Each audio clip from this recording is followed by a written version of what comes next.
everyone. Welcome back to the Quality Connect YouTube channel. I'm Trevor and this is Andrew, the founder of Quality Connect. And today we're going to be talking about how to effectively manage project bidding and quotes. Benjamin Franklin said, an investment in knowledge pays the best interest.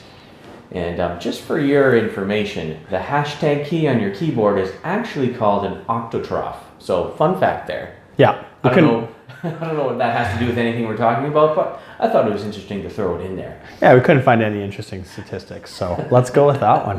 Perfect. So Andrew, I'll start off. Why is it so hard to get an accurate quote for new home construction? Because there's so many different ways to construct a home.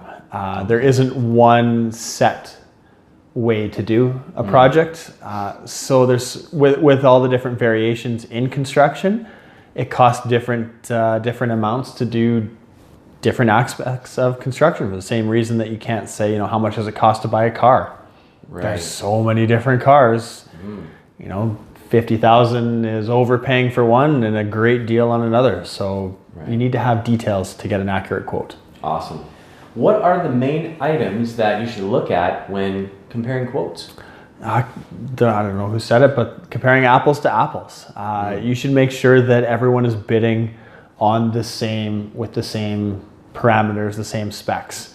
That being said, you should have very detailed specs on what you want to go into the house, because you don't want there to be any confusion as to what you want and what the trade is quoting on. They should all be quoting the same thing. They should be able to do their job without discussing anything with you after they've signed on with the project. They should have all the answers done in the quote. Now, how close should we expect an invoice be compared with the quote?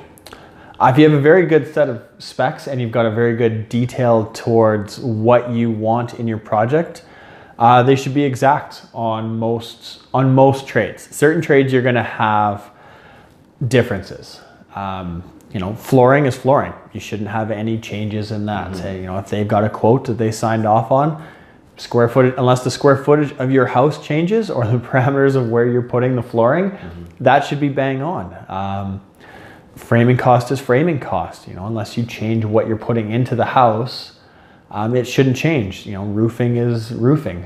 Certain things will change though. The amount of concrete, if they've got a little bit of spillage, they have to pour the footings a little bit thicker. They're going to require a little bit more concrete. That's going to change. Right. The cribber's price shouldn't, as long as you're, this is how big the foundation is. This is what they quoted. This is what it should come out with. So on a lot of items, they should be exact. And if there's an overage on the invoice based on the estimate, it should be very easy to explain. They should, why is the framing cost more? Well, you added square footage. You made us come back and move a bunch of walls and move a bunch of stuff after the fact. Right. That should be very easy to explain. Same thing with lumber will vary, because it is hard to estimate how much lumber goes into a house. So you might need a little bit more lumber, so that would change. Okay. Now, typically, how long are good quotes? Back that up. How long are quotes good for on average? Usually about 30 days. A lot of people will write on their quote valid for 30 days. Some people won't put, some people will say a week, some people say a few days. Different trades will guarantee on different pricing.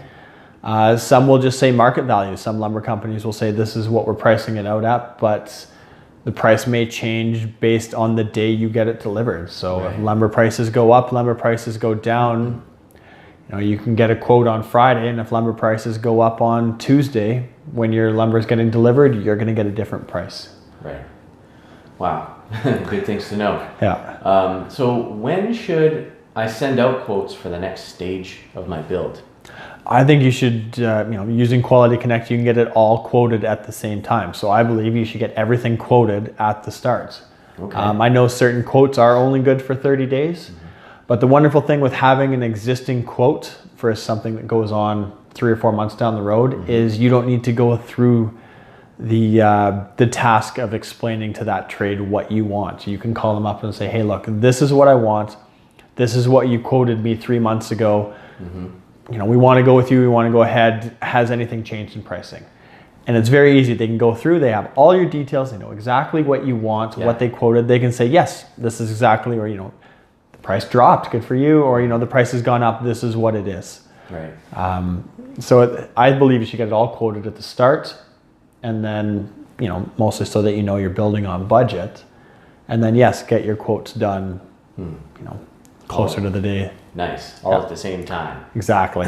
Make it simple. Yes. Make it easy on yourself. So set yourself up for success. Now, how far in advance should I book or schedule the next trade? That's something you should talk to the trade about when you're getting it priced out. Certain trades need, a few months notice. Certain people are very busy. They book up fast. They want to know 2 months in advance when you're booking. Certain, some larger companies that have multiple crews, they need a week's notice. Some of them need, if things are slow, some people will come at the drop of a hat. If things are busy, you're booking months in advance. So that's something when you initially get your job quoted, you should ask what kind of lead time the trade needs. Oh, that's really so that you're not caught off guard by calling the flooring company saying, hey, we're going to be ready next week. And they say, oh, that's great. The flooring that you selected will be coming in from China in 4 months. So, hope your job can sit for 4 months. That's conversations you should have when you're quoting the job. Awesome. Now, is giving a deposit common practice in new home construction? With certain trades, yes. With certain trades, no. As a smaller builder, you're going to need to give a deposit for trades that are doing work. Certain trades that are doing work. Blueprint company is going to want a deposit before they start drawing up your house. Right. Window companies want to be paid in advance before they deliver. They want a deposit to start production on them. Cabinet guys are going to need a deposit before they start. A lot of people are going to need deposits before they start working. Mm-hmm. Some of the labor trades, they don't need a deposit. They're not providing anything. Mm-hmm. Material-wise that you should be paying for in advance. Gotcha. Okay, that makes a lot of sense. Yeah. Now, what is common practice for payment terms? 30 days, 60 days? Some larger trades and companies are 30 or 60 days, and that's, like I've said in the past, that's something you need to discuss with your trades prior to hiring them. Some trades have the amazing reputation of demanding money instantly. I know framers have that reputation. If you talk to some of the builders, they will be sending that invoice on their phone as they are unplugging the last cord on their job. So they haven't technically left the job site yet, and you have the invoice, and 30 seconds after they hit send, they are on their way to your office to pick up a check, or they're on their way to lien your property, or they're calling you up saying, hey, I sent the invoice, where's my check, and they are still on site sweeping up. So certain trades have different demands, and it's something you should definitely talk to the trade beforehand, definitely to help you with your cash flow and to know what kind of business you're dealing with. Right. Now, are draws and paying in advance a common practice? Yes, with larger builds, a lot of the trades will require a draw halfway through. I know when I'm framing a large custom home for an independent builder, I will require draws. It's one, to help with cash flow, and it's two, I use it as a way to feel out the builder. Okay. If I'm getting to a draw stage and I'm having to poke and prod and chase down the builder as to why they're not paying, it's usually a good red flag for me to see where we're going ahead of time. And certain trades, like an electrician, they come in right after framing stage to wire your house, and then they come in at the end to hang lights and put switches in. So they're not going to do their work, if you're an unorganized builder, they're not going to wait 9 months to come back for their draw. They're going to need a draw at what's called rough-in stage, and then they're going to get their final payment at the final stage. So those kind of companies are going to need draws as well. Paying in advance, That's a tricky question. Certain companies will require it. You know, you're not going to get your windows out on site until you pay for them. You're not going to get your cabinets out on site until you pay for them. You know, paying a roofer in advance, you might not get the roofer out. So Right. there's certain companies that, yes, you do have to pay in advance, and certain people that you do not pay in advance. As sad as that is, a lot of the labor side you do not pay in advance. Mm-hmm.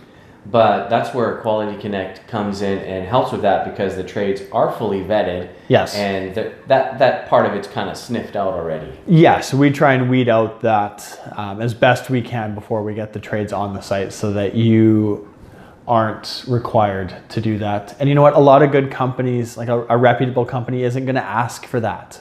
Mm-hmm. You know, a good reputable framing company isn't going to say, you know, I need to be paid in full in advance. You know, a good roofer isn't going to say, I need to be paid in full in advance. Like they're a reputable company. They've got cash flow. They understand how the industry works. They're not, you know, they're not looking at getting some cash from you and then changing their name the next day. Yeah, and going to Tahiti. Yeah. Anyways, thanks so much, Andrew. This has been really informative again. You got great knowledge on the building industry and building trades. If you guys like this, give us a thumbs up and definitely subscribe to the channel. Thank you, and we'll catch you next time.